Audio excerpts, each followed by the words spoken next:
Uylaringdagi, bog'laringdagi daraxtlarga shira tushyaptimi shunaqangi bo'lib? Sizlarga hozir bitta dorini ko'rsataman, o'sha dorini sepsalaring oldini oladi.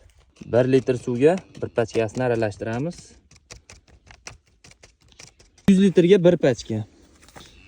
Karchallar 25 litrlik bo'lsa, 4 zapravkaga 250 gramdan aralashmani qo'yasizlar va daraxtlarga sepsalaring 100% effekt ko'rsatadi do'stlar.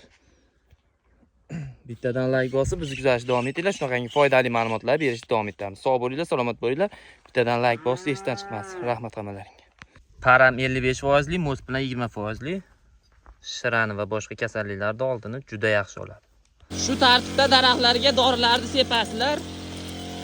Uchida bo'ladi shira. Doim uchiga tushadi. Bir xilda. Mehnatlarga bitta like bosib qo'yinglar do'stlar. Dehqonchiliklarimizga baraka bersin. Kommentariyaga yozib qo'yasizlar. Sog' bo'linglar, salomat bo'linglar.